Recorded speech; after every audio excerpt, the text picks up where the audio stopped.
ফকিন্নির বাচ্চা, তুই এটা কি করলি? এই ফকিন্নির বাচ্চা, তুই আমার খাবারের মধ্যে থুতু দিলি, তোর এত বড় সাহস? স্যার আপনি এই খাবারটা খাইবেন না। এই খাবার আমি খাবো না কেন? তুই খাবি? খা খা। না না স্যার, আপনার খাবার আমি খাইতে যাবো কেন? কিন্তু এই খাবারটা খেলে আপনার ক্ষতি হইব, এই খাবারটা আপনি খাইয়েন না। খাবার খেলে কার ক্ষতি হয় রে ভাই? আমি খাবার খাবো, খাবার খেলে আমার ক্ষতি হবে কেন? স্যার এই খাবারটা খাইলে ক্ষতি হইব, আপনি বুঝতেছেন না কেন? এই খাবারটা আপনি খাইয়েন না। স্যার এই খাবারের মধ্যে বিষ আছে। এই খাবারের মধ্যে বিষ আসবে কোথা থেকে? কে মিশিয়েছে? তুই? স্যার এটা আপনি কি কইতাছেন? আমি যদি এই খাবারের মধ্যে বিষ মিশাইতাম তাহলে কি আমি নিজে এই সাপের প্রাণ রক্ষা করতাম? এই খাবারে তো অন্য কেউ বিষ মিশাইছে। কে মিশিয়েছে? স্যার এই খাবারের মধ্যে আপনার বাবা বিষ মিশাইছে। একদম উল্টাপাল্টা কথা বলবি না। আমি না তোর গায়ে হাত তুলতে বাধ্য হয়ে যাব। দিনের পরে দিন এই বাসায় রেখেছি তোকে দয়া মায়া করে, তাই বলে এই না যে তোর মুখে যা আসবে তুই তাই বলে যাবি। উনি আমার বাবা, ওনার নামে একটা উল্টাপাল্টা কথা কিন্তু আমি সহ্য করব না। স্যার আপনি কিন্তু শুধু শুধু আমার অবিশ্বাস করতেছেন। আমি আপনার খাবারে বিষ মিশাইতে যাবো কেন? আপনি আমার কথা বিশ্বাস করেন। আপনার যদি বিশ্বাস না হয় আপনি আপনার বাবারে ডাকেন, আপনার বাবা আসলেই তো সবকিছু প্রমাণ হয়ে যাইব। এই তোর কথা মতো আমার বাবাকে ডেকে জিজ্ঞেস করতে হবে? হ্যাঁ, তুই যা বলবি তাই আমাকে শুনতে হবে। এই বাড়ির মালিককে তুই না আমি। আপনার যদি আমার কথাগুলো বিশ্বাস না হয় আপনি আপনার বাবারে ডাকেন, ডেকে জিজ্ঞেস করেন। বাবা, বাবা।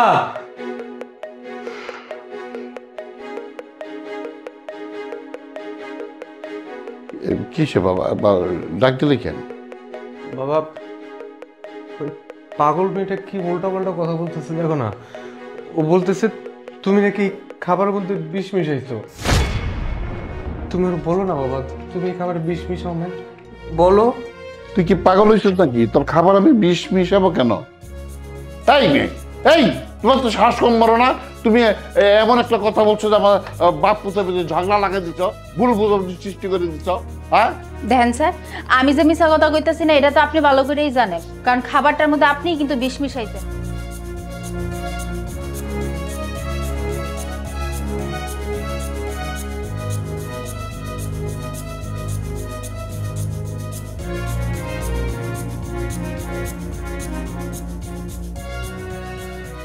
এই মেয়ে, তুই কিন্তু উল্টা পাল্টা কথা কয়ে আমাদের ভিতরে বিশাল একটা গন্ডগোল সৃষ্টি করতেছ। যদি তুই উল্টা পাল্টা আবার বলস তাহলে কিন্তু তোরে আমি গাড় ধাক্কা দিয়ে এই বাড়িতে বের করে দিব। তার আগে এটা খাও। আমি কেন খাবো? আমি তো কিছুক্ষণ আগে ভাত খেয়েছি। এটা তোর খাবার, তুই খা। এই খাবারের মধ্যে বিষ আছে কিনা সেটা তো পরীক্ষা করতে হবে না? তুমি খাও, বিষ নেই তো। তুমি নিজের হাতে খাবারটা বানাইছো না আমার জন্য, তাহলে খাও। আমি না, আমি খাবো না। স্যার দেখছেন, আপনার বাবা কিন্তু খাবারটা খাইতেছে না। আপনার বাবারে কোন খাবারটা খাইতে? এই মাইয়া, তোর এত বড় সাহস! তুই আমাকে বাপ পুতে পুতে কাইজা লাগাই দিতেছ, ঝগড়া লাগাইতেছ। হ্যাঁ, বিষ মিশালে তুই মিশাইছ, আমি মিশাই না। হ্যাঁ বাবা, তুমি শুধু শুধু ওকে কেন ঝাড়ছো? আমি কি কিছু বলছি তোমাকে? কিছুই তো বলি নাই। না, তাহলে এই খাবারের মধ্যে বিষ নাই, তোমার খেতে সমস্যা নাই, খাও খাও। হাতুড়ো হাতুড়ো। না, আমি এই খাবার খাম না। তার মানে এই মেয়েটা এতক্ষণ ধরে যা যা বলছিল সবকিছু সত্যি। তুমি আমার বাবা হয়ে ছেলের খাবারের মধ্যে বিষ মিশালে। তোমার বিবেকে কি একটাবার বাধা দিল না বাবা? হ্যাঁ আমি মানছি, আমি তোমার সৎ সন্তান। তুমি হয়তো কখনো আমাকে নিজের সন্তান বলে মনে করতে পারোনি, কিন্তু বিশ্বাস করো বাবা, আমি কখনো তোমাকে পর ভাবিনি। আমি সবসময় তোমাকে নিজের জন্মদাতা পিতা ভাবতাম। আর তুমি কিনা শেষ পর্যন্ত খাবারের মধ্যে বিষ মিশিয়ে আমাকে মারার চেষ্টা করলে। হ্যাঁ হ্যাঁ, তোর মারার লেগে চেষ্টা করছি। কেন করছি জানোস? কেন করছি জানোস? তোর মাল লাগিয়া। তোর মায় যখন আমার বিয়া করছিল, আমার কইছিল এই বাড়ি বুড়ি সম্পত্তি সবকিছু আমার নামে লেখা দিব, কিন্তু না, তোর মায় করে নাই। কথা দেয়া কথা রাখে নাই। এই সম্পত্তি দেয় নাই, কারণ এই সম্পত্তি তোর নানা তোর মায়ের লেখা দিয়ে গেছিল, আর তোর মায় আমারে দেওয়ার কথা ছিল। আমার দেয় নাই, তোর মাই তো মরে গেছে। এখন এই সম্পত্তির মালিক তুই। তুই যদি বাচ্চা থাকস তাহলে এই সম্পত্তি আমি পাবো না, এই সম্পত্তি একটা কালা করি আমি পাবো না। এর লিগেই আমি চাইছিলাম তোর বিষ খাওয়াইয়া মাইরায় পুরা সয় সম্পত্তির মালিক আমি হবো। আমি এই মেয়ে যা কইছে ঠিক কইছে, আমি এই ভাতের মধ্যে আমি বিষাইছিলাম। বাবা, তুমি যদি আমার বাবা না হতে না, আমি তোমাকে গলা হত্যা করতাম, কিন্তু আমি সেটা পারছি না বাবা। শুধুমাত্র সয় সম্পত্তির জন্য তুমি আমার সাথে এমন করলে, আমাকে মারার প্ল্যান করলে। আজকে যদি আমি এটা খেয়ে মরে যেতাম, পারতে নিজেকে জীবনে ক্ষমা করতে? শুধুমাত্র এই সয় সম্পত্তি। আরে কয়দিনই বা বেঁচে থাকবে এই সম্পত্তিতে? কি হবে বাবা? না তুমি বেঁচে থাকবে সারা জীবন, না আমি, না এই মেয়েটা, কেউ বেঁচে থাকবে না বাবা। সবাই একদিন না একদিন চলে যাবে বাবা। শুধুমাত্র সম্পত্তির জন্য তুমি আর এগুলো মাফ করবে না বাবা। তুমি আমাকে জাস্ট একটা বার বলতে, আমি হাসতে হাসতে এই সয় সম্পত্তি তোমার নামে লিখে দিয়ে চলে যেতাম বাবা। কি করলে এটা? আমাকে তুমি জিন্দা অবস্থায় মেরে ফেললে।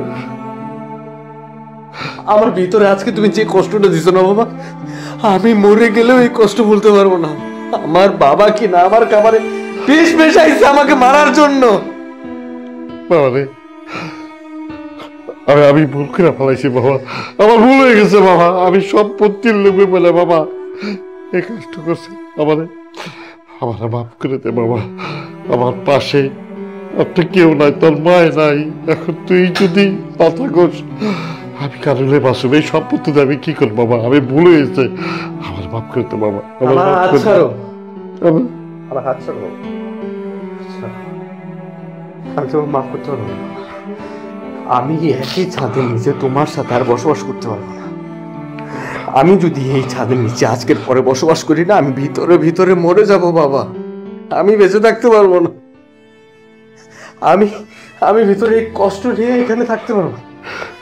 তোমার তোমার তো আমাকে দরকার নেই, এই সয় সম্পত্তি দরকার, টাকা পয়সা দরকার। ঠিক আছে, fine। আমার যত টাকা পয়সা সয় সম্পত্তি ধন দৌলত যা কিছু আছে আমি সবকিছু তোমার নামে দিয়ে আজকে এই মুহূর্তে চলে যাচ্ছি।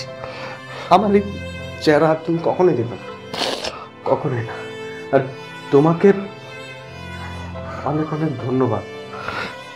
ধন্যবাদ আমি তোমাকে এই জন্য দিচ্ছি না যে তুমি আমার প্রাণ বাঁচিয়েছো। ধন্যবাদ তোমাকে আমি এই জন্য দিচ্ছি যে তুমি বাবা, তুমি আমাকে ক্ষমা করেছো বাবা। আমি তোমার সন্তান হতে পারিনি বাবা। আমি অনেক চেষ্টা করেছি বাবা, আমি তোমার সন্তান হতে চেয়েছিলাম, তুমি আমাকে মানতে পারোনি বাবা। আমি যাই বাবা, যাই বাবা। বাবা বাবা তুই যাইস না বাবা, আমার ছেলে তুই যাইস না বাবা।